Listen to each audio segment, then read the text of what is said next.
তুই কার কাছে ঘুষ খেতে চাচ্ছিস? এই যে বক বক, ওই বকের কথা শুনে 3 দিন আমার বমি উঠেছে। ওক ওক। হাস, আমি মরবো কেন? আমি সম্পূর্ণ খালার পেটে ঘুষ দিতে গেছিল।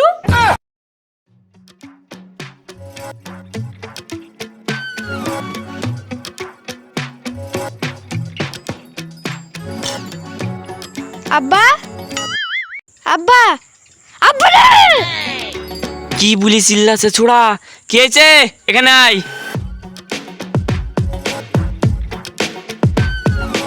আম্বা, আমি করতে খাবো। কি আমি করতে খাবো। করিসনি? কি বলছি ভালো করে বল। আব্বা, আমি গোছ খাবো, গোছ গোছ। এই ছোড়া থাম থাম, অত মাথা খারাপ করিসনি। আর কটা দিন? এই রিমন, তুই কার কাছে ঘুষ খেতে চাচ্ছিস? তোর বাপের সঙ্গে বিয়ে হওয়া 20 বছর হলো। ওই বিয়ের দিনে গোছ খাইছি আর ওই বিদির দিনে গোছ খাইছি। মা, তুমি বলছো কি? এখনো তো কিছু বলিনি। আমার মতো মেয়ে বলে তোর বাপের সংসার করে কেন? অন্য কোনো মেয়ে হলে বাপের স্যান্ডেল খুলে তোর বাপের মুখে ঘষি দিয়ে যেত। এই তোদেরকে চিনিনি? তোরা কত গোছ খাওয়া বংশের লোক। এই অষ্টমলায় গেলছো না? তোর বাপ তো 2800 করছে, 5 কেজি ঝোল করেছে। মনে হয় গামছা বেড়ে নামে গোছ খুঁজতে হবে। আব্বা, তুমি বলছো কি? ওরা এত খারাপ লোক? এখনো তো সব কথা বলিনি। তো ছোট না ওই শালা নতুন জামাকে খাতে ডাকিয়ে মুরগি জুটে নিয়ে বক জবাই খাই যায়। এই যে বক বক, ওই বকের কথা শুনে 3 দিন আমার বমি উঠেছে। ওক ওক।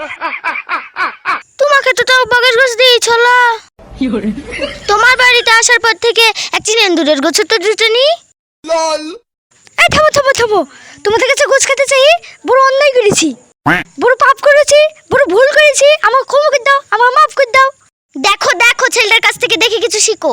ও আব্বা, ও মা, আমার মাটিতে হাত মানে তোমাদের পায়ে হাত। তোমরা এসব বন্ধ করো।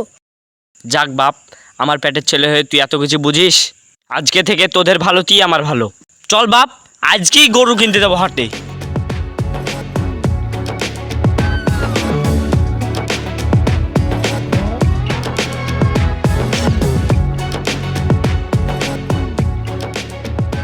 কিরে রিমন, তোর বাবাটা কোথায় আছিস? কুরবানির লেগে হাটে গরু কিনতে আছি। এই পাগলা, আজ গরু হাট আছে নাকি? ওই তো নুর আলমের বাড়িতে যা, ভালো ভালো গরু পাবি। ও আব্বা, চলো নুর আলমের কাছে যাই। ঠিক আছে তাহলে চ।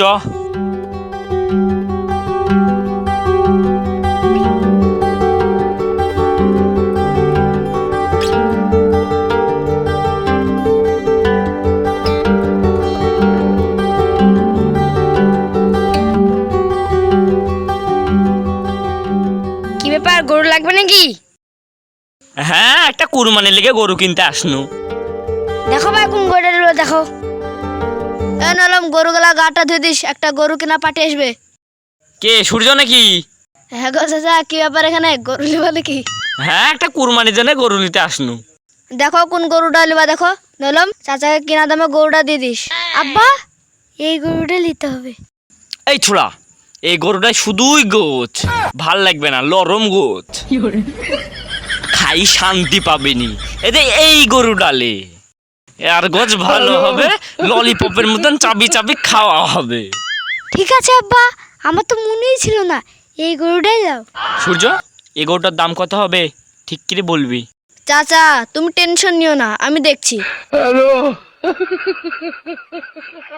নুর আলম, গরুটা কিনা কত আছে? গরুটা কিনা আছে 5,000 টাকা। খরচা মাচা হলে 7,500 টাকায় দিব।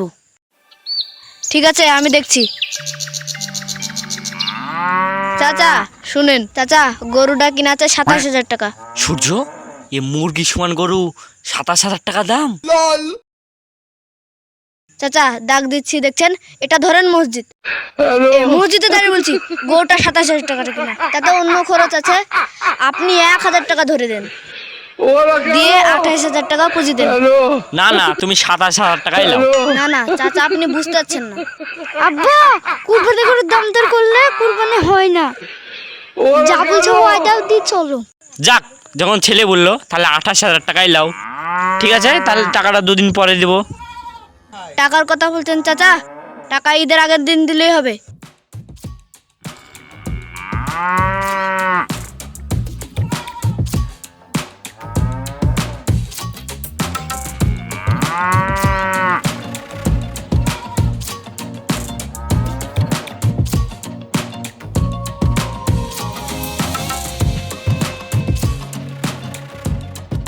এলিনা, ও এলিনা, এক বালতি পানি নিয়ে এসে গরুর পা ধুয়ে দাও।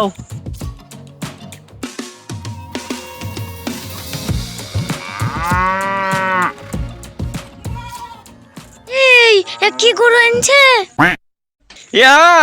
দাঁতে ধার দাও, ধার বসান দিতে হবে। গোস তোমরা কোনোদিন খাওনি, কুরবানির বাহানায় তোমরা বসান দিও। দাঁতে তোমরা বেশি করে ধার দাও। আব্বা মাথা ভুলে গেল, দাঁতে কি দিয়ে ধার দিব? তুই অত টেনশন লেছিস কেন? কালকে ডমকল থেকে একটা একটা লাল বালি কিনে নিয়ে আসবো।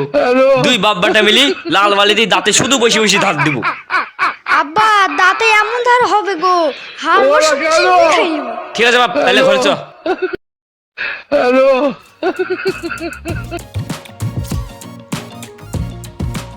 আব্বা যে গরম পড়ছে এতে ফ্রিজ নিতে হবে, নাহলে গোস সব নষ্ট হয়ে যাবে। ঠিকই বলেছিস, তুই আমার 5টা না 10টা না একটা মাত্র বেটা। চ, কালই সকালে ফ্রিজ কিনতে যাবো।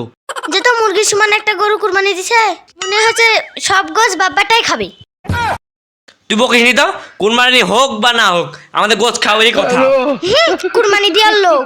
আব্বা মার সাথে বকো না তো, চলো শুয়ে আরাম দি।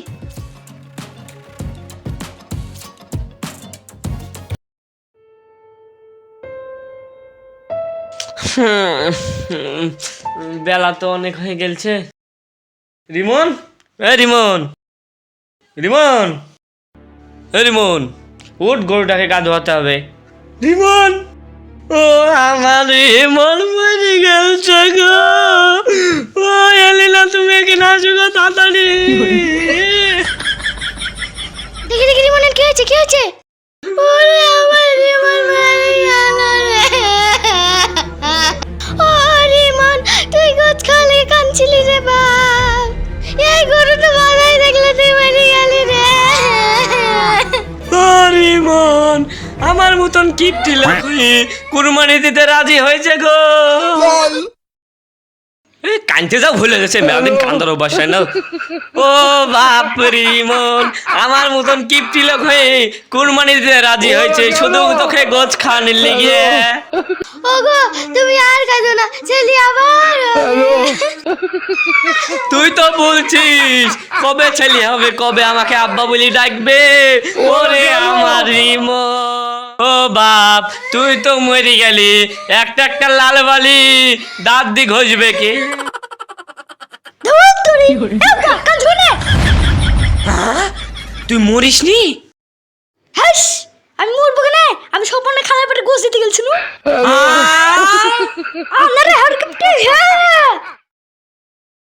হ্যালো বন্ধুরা, আমরা যোগিন্দা ড্রামা সোনাইনের পক্ষ থেকে বলছি। আপনাদেরকে জানাই ঈদের অগ্রিম শুভেচ্ছা। বন্ধুরা ঈদ মুবারক।